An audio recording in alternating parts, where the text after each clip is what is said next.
বাংলাদেশের সর্বশেষ গুরুত্বপূর্ণ আপডেট সংবাদ আপনাকে স্বাগত। শুরুতেই সংবাদ শিরোনাম, পরে বিস্তারিত। শুরুতেই জানাবো, নিক্সন চৌধুরীকে গ্রেপ্তারে গুঞ্জন, যা জানা গেল। ফরিদপুরের সাবেক সংসদ সদস্য মুজিবুর রহমান চৌধুরী ওরফে নিক্সনকে গ্রেপ্তার করা হয়েছে দাবিতে সামাজিক যোগাযোগ মাধ্যমে একটি খবর ছড়িয়ে পড়েছে। এমন দাবির সঙ্গে নিক্সন চৌধুরীর একটি ছবিও ভাইরাল হয়েছে। তবে আসলে কি তিনি গ্রেপ্তার হয়েছেন নাকি গুজব, এ বিষয়ে গুরুত্বপূর্ণ সংবাদ জানাবো, সঙ্গেই থাকুন।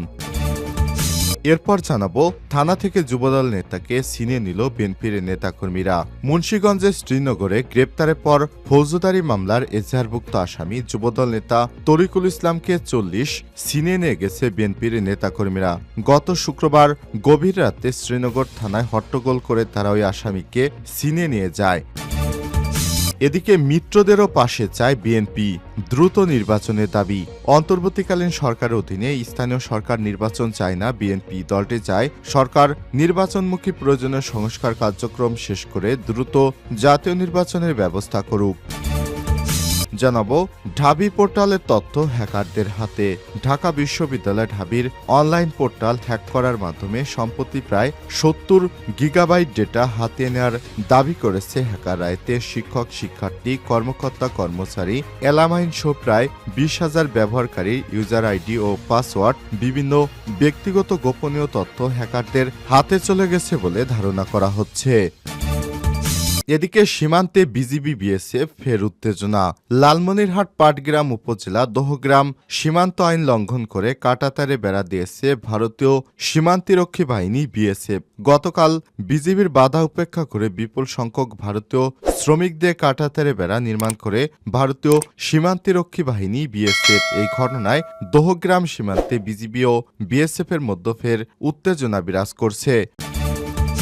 এবং সর্বশেষ জানাবো, যুক্তরাষ্ট্রের ভিসা চেয়েও পাননি নরেন্দ্র মোদী। নেপথ্যে যে কারণ, তৃতীয় মেয়াদে ভারতের প্রধানমন্ত্রী হিসেবে দায়িত্ব পালন করছে বিজেপি নেতা নরেন্দ্র মোদী। তার আমলে ভারত যে কতটা এগিয়ে গেছে সেই বিষয়টির কথা ও আচরণ বারবার সামনে নিয়ে আসেন তিনি। ভারত সম্পর্কে বিশ্বের ধারণা কিভাবে পরিবর্তিত হয়েছে তা বলতে গিয়ে তাকে যুক্তরাষ্ট্র যে 9 বছর ভিসা দেয়নি সে বিষয়টি সামনে নিয়ে আসেন তিনি। তখন তিনি বলেছিলেন, এমন দিন আসবে যখন ভারতীয় ভিসার জন্য বিশ্ববাসী লাইন দিয়ে দাঁড়াবে। এক পর্যায়ে যুক্তরাষ্ট্র যে তাকে ভিসা দেয়নি সে বিষয়টিও সামনে নিয়ে আসেন। 2002 সালে গুজরাটের দাঙ্গা বন্ধের কার্যকর পদক্ষেপ না নেয় যুক্তরাষ্ট্র 2005 সালে মোদির ভিসা বাতিল করে দেয়। দীর্ঘ 9 বছর তাকে আর ভিসা দেয়নি আমেরিকা। প্রিয় দর্শক, এতক্ষণ শুনছিলেন সংবাদ শিরোনাম, এবারে বিস্তারিত। তবে তার আগে বন্ধুরা, অনুরোধ থাকবে এই সংবাদটিতে একটি লাইক দিন। এই চ্যানেলে আপনি নতুন হয়ে থাকলে আমাদের সংবাদটি দেখতে দেখতে চ্যানেলটি সাবস্ক্রাইব করে রাখুন। কমেন্ট করে আপনার মূল্যবান মতামত জানিয়ে দিন আপনি বিশ্বের কোন দেশ থেকে বা বাংলাদেশের কোন স্থান থেকে আমাদের সংবাদটি দেখছেন এবং শুনছেন। এবারে বিস্তারিত। নিক্সন চৌধুরীকে গ্রেপ্তারে গুঞ্জন, যা জানা গেল। ফরিদপুরের সাবেক সংসদ সদস্য মুজিবুর রহমান চৌধুরী ওরফে নিক্সন চৌধুরীকে গ্রেপ্তার করা হয়েছে দাবিতে সামাজিক যোগাযোগ মাধ্যমে খবর ছড়িয়ে পড়েছে। এমন দাবির সঙ্গে নিক্সন চৌধুরীর একটি ছবি ও ভাইরাল হয়েছে। তবে ফরিদপুরের সাবেক এই সংসদ সদস্য গ্রেপ্তারের তথ্যটি গুজব বলে জানিয়েছে ফ্যাক্ট চেক প্রতিষ্ঠান রিউমার স্ক্যানার। ভাইরাল হওয়া ছবিতে দেখা যায় সেনাবাহিনী ও পুলিশ সদস্যদের মাঝখানে চেক শার্ট পরিহিত অবস্থায় রয়েছে মুজিবুর রহমান চৌধুরী ওরফে নিক্সন। মুখে খোসা খোসা দাড়িও রয়েছে। তবে রিউমার স্ক্যানার জানিয়েছে নিক্সন চৌধুরীর ছবিটি সম্পাদিত মূলত যৌথ বাহিনীর হাতে। নিক্সন কক্সবাজারের পৌরসভার সাবেক কাউন্সিলর এহসানুল্লাহর আটকের ছবিকে নিক্সনের ছবির সঙ্গে যুক্ত করা হয়েছে। এই ছবি মূলত নিক্সনের ছবি নয়। উল্লেখ্য, গত বছরের আগস্টে আওয়ামী লীগ সরকার পতনের পর আত্মগোপনে চলে যায় দলটির নেতাকর্মী সহ আওয়ামী লীগের দলীয় সাবেক সংসদ সদস্যরা। ওই সময় পর থেকে ফরিদপুর 4 আসনের সাবেক সংসদ সদস্য মুজিবুর রহমান চৌধুরী ওরফে নিক্সনের অবস্থান নিয়ে সুনির্দিষ্ট কোনো তথ্য নির্ভরযোগ্য সূত্র থেকে পাওয়া যায়নি। থানা থেকে যুবদল নেতাকে ছিনিয়ে নিল বিএনপির নেতাকর্মীরা।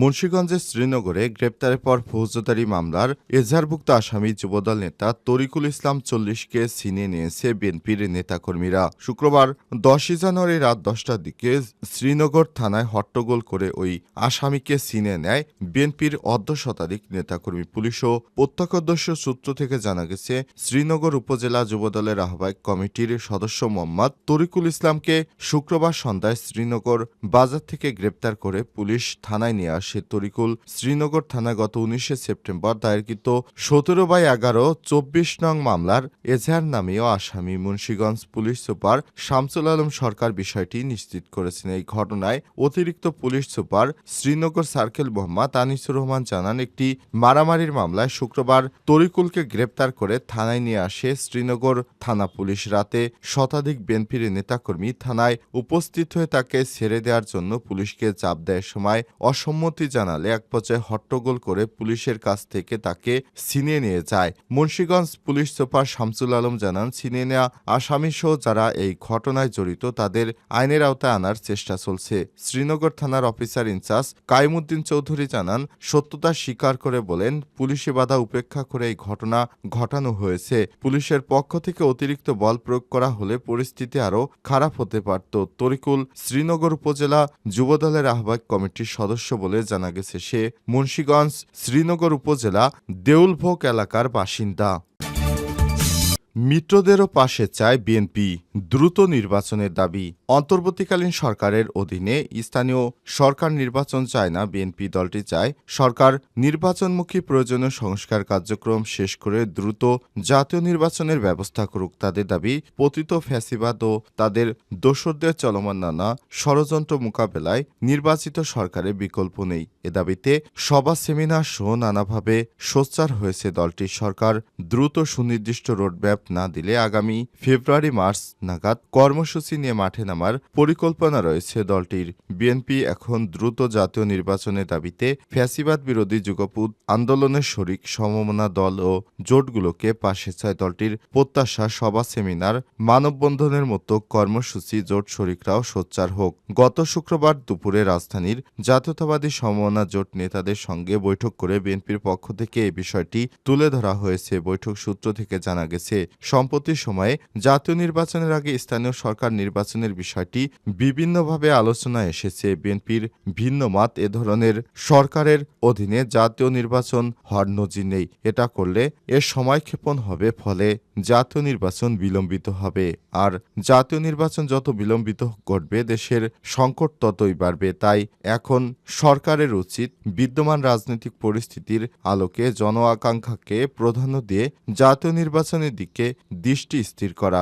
বিএনপি চায় সরকার কোনো চাপ কিংবা কোনো পক্ষ বা কারো স্বার্থ প্রাধান্য না দিয়ে জনস্বার্থে দ্রুত সুনির্দিষ্ট রোডম্যাপ দিয়ে দেশকে নির্বাচনমুখী করে সামনের দিকে এগিয়ে নিয়ে যাবে। দলটি মনে করে এই সরকারের পক্ষে সব সংস্কার করা সম্ভব নয়, সেই দীর্ঘ সময়ের ব্যাপার। এটি অবাধ ও সুষ্ঠু নির্বাচনের জন্য যতটুকু সংস্কার প্রয়োজন ততটুকু সংস্কারই করা উচিত এই সরকারের, তারপর নির্বাচন দেওয়া উচিত। কারণ নির্বাচনী সরকারের প্রথম সংস্কারের ধাপ, এটা দিয়ে শুরু করতে হবে সংস্কার। এছাড়াও বিএনপিও সংস্কার চায়। দলটির নেতারা বলছেন, এজন্য বিএনপির পক্ষ থেকে 2023 সালে রাষ্ট্রকাঠামো মেরামত 31 দফা তুলে ধরা হয়েছে।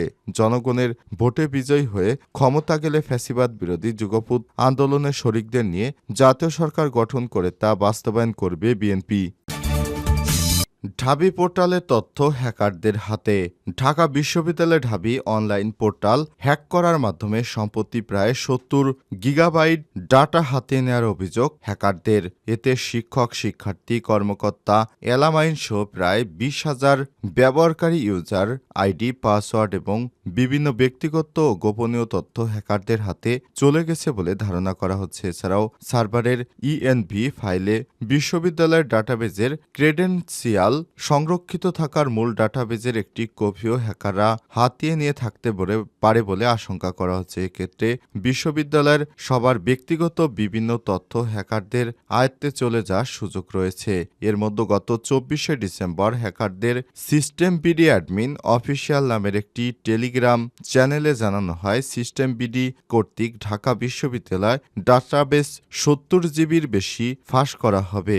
শফিউর রহমান কারাবিকে লেখক শিক্ষক অভিজিৎ রায় হত্যা মামলার অন্যতম আসামি যুক্ত না দেওয়া অবধি তাদের এই অপারেশন ফ্রিডম চলতে থাকবে। হ্যাকিংয়ের বিষয়টি স্বীকার করে বিশ্ববিদ্যালয় কর্তৃপক্ষ বলছে, সিস্টেমে কিছু ত্রুটির কারণে পোর্টাল হ্যাক হয়েছে, তবে দ্রুততার সঙ্গে ওয়েবসাইট হ্যাকারদের কবল থেকে মুক্ত করা হয়েছে। ভবিষ্যতে আর হ্যাকাররা যেন পোর্টালটি হ্যাক করতে না পারে বলেই তাদের বিশ্বাস। তবে 70 জিবি ডাটা হাতে নেয়ার অভিযোগ সত্য নয় বলে জানিয়ে দাবি করেছে তারা। এর আগে 2015 সালের সেপ্টেম্বরে 7.5% মূল্য সংযোজন কর ভ্যাট আরোপের প্রতিবাদে বেসরকারি বিশ্ববিদ্যালয়ের শিক্ষার্থীদের আন্দোলনের সমর্থনে ঢাবির ওয়েবসাইট হ্যাক করেছিল সাইবার 71 নামে বাংলাদেশে একটি হ্যাকার দল। জানা যায় 28 নভেম্বর রাতে ঢাবির অনলাইন পোর্টাল হ্যাকিংয়ের শিকার হয়। তখন এতে প্রবেশ করার পর ইংরেজিতে hack by system admin BD we are Muslim black hats and spy agent লেখা দেখা যায়। পরদিন বিশ্ববিদ্যালয়ের জনসংযোগ দপ্তরের এক বিজ্ঞপ্তিতে বিষয়টি জানানো হয়েছে।